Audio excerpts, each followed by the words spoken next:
اپنا آپ ہی دیکھتے رہتے تھے. گرچہ آئینہ دیکھنا بری بات نہیں، لیکن صرف اپنا آپ ہی دیکھتے رہنا اور ہر وقت دیکھتے رہنا خدا مجھے ایسی خدائی نہ دے کہ اپنے سوا کچھ دکھائی نہ دے. یہ بھی کوئی اتنا ٹھیک مسئلہ نہیں. آپ غور فرمائے کیا عرض کرنا چاہتا ہوں آپ کی خدمت میں میرے عزیز. ایک تو اگر میں بڑی سمجھداری سے اور بڑے غور سے اور بڑی توجہ سے آپ کو یہ بات سمجھانا چاہتا ہوں کہ اگر حضور سے پیار کرو گے نا تو یہ جتنی دولتوں کی اور شہرتوں کی محبت دل میں آتی ہے یہ خود بخود نکل جائے گی، خود بخود نکل جائے گی، آسانی ہو جائے گی، جینا آسان ہو جائے. دوسری بات آپ کی خدمت میں عرض کروں، ہم نہ تازہ دم نہیں رہتے، ہم پریشان رہتے ہیں، ہم بور ہوتے ہیں، ہماری طبیعتیں بعض اوقات جلد بازی کرتی ہیں، ہم بعض اوقات الجھ جاتے ہیں، قرار تلاش کرتے ہیں. اس قرار کو تلاش کرنے کے لیے پھر بعض لوگ الٹی سیدھی موویز دیکھتے ہیں. بعض لوگوں کا خیال ہے کہ شاید میں کوئی لطیفہ سنوں گا تو معاملہ ٹھیک ہو، پھر اس کا نتیجہ بھی نکلا ہے لطیفے سننے کا.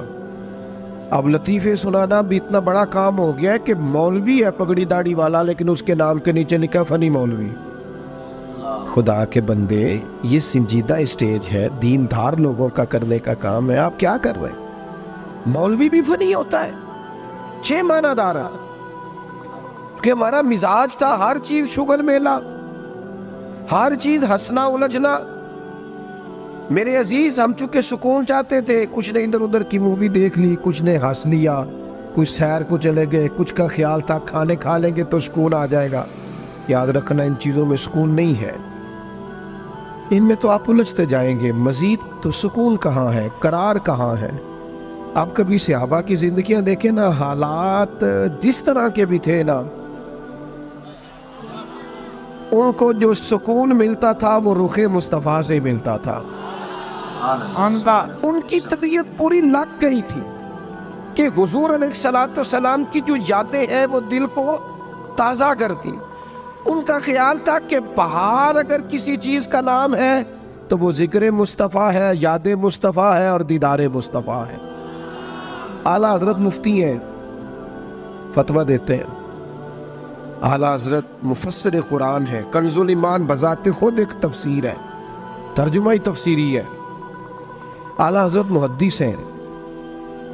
وہ جب احادیث مبارکہ کا حوالہ دیتے ہیں تو یوں لگتا ہے کہ جیسے بڑی گہری نظر ہے ان کی، راویان حدیث پر بھی، اصول پر بھی، اور حافظہ بھی مضبوط ہے حفظ حدیث کے لحاظ.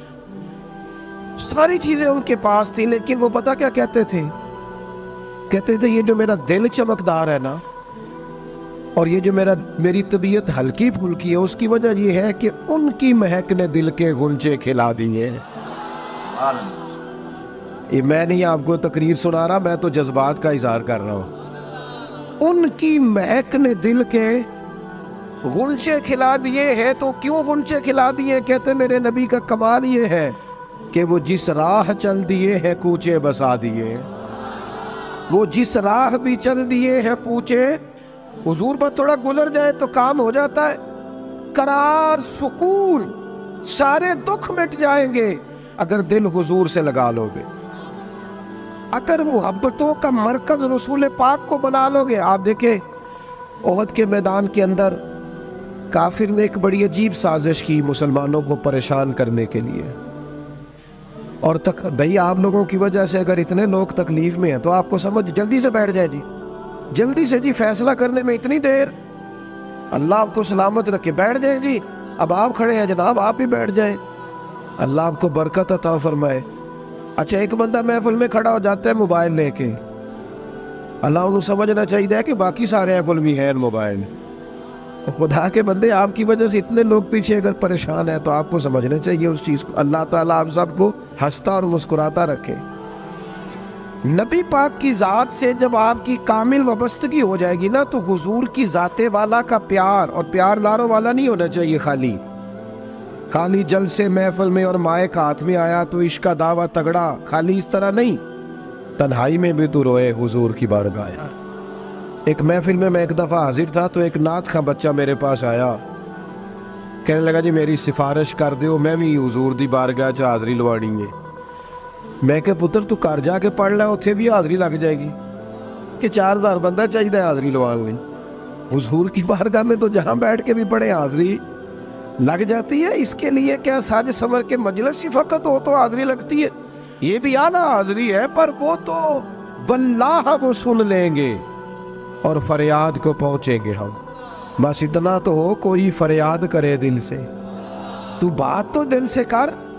آپ کی جب کامل وابستگی حضور سے ہو جائے گی نا، تو یہ غربتوں کا ڈر، یہ پریشانیاں، یہ آزمائشیں، ایک جگہ رونا نہیں رویا حضرت بلال نے کبھی اپنی غریبی کا، ایک جگہ پریشان نہیں ہوئے کبھی حضرت سلمان فارسی کے میں پردیسی ہوں، ایک جگہ بھی کبھی جناب صہیب رومی کو تکلیف نہیں ہوئی۔ کیوں بلا؟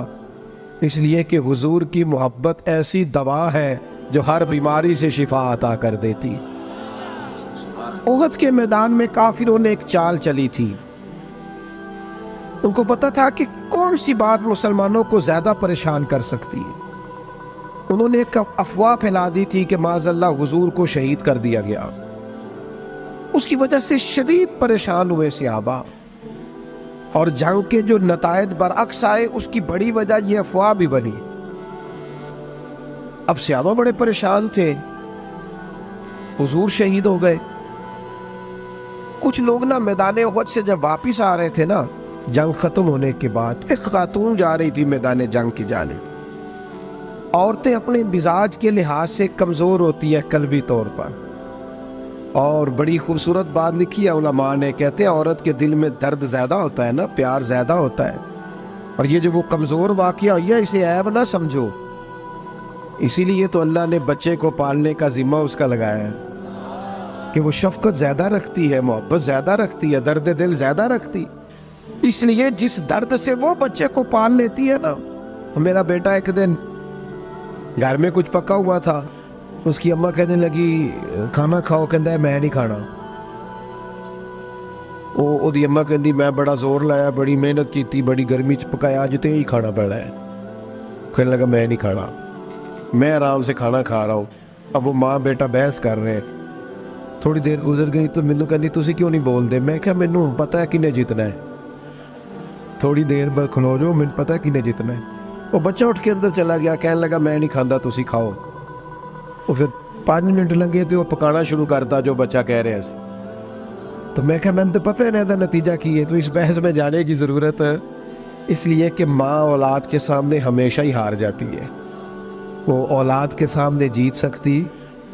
وہ نہیں جیت سکتی نا۔ شفقت ایسی ہے، عورتیں مزاج کے لحاظ سے اللہ تعالیٰ نے نرمی دی ہوتی، اس کو عیب نہ جانا جائے، یہ اللہ تعالیٰ نے انہیں ودیت کی ہے چیز۔ تو خاتون جا رہی ہے میدان احد کی جانب، وہاں سے صحابہ آ رہے، تو خاتون پوچھتی ہے صحابہ سے حضور کا کیا حال ہے؟ تو ایک صحابی اپنے لہجے میں گویا کہنے لگے خبر مشکل ہے، پر تجھے سنانی بھی ضروری ہے، اس جنگ میں تیرے بھائی کا انتقال ہو گیا ہے۔ بہن کے لیے اس سے بڑی بھی کوئی خبر ہوگی کہ بھائی کا انتقال ہو گیا؟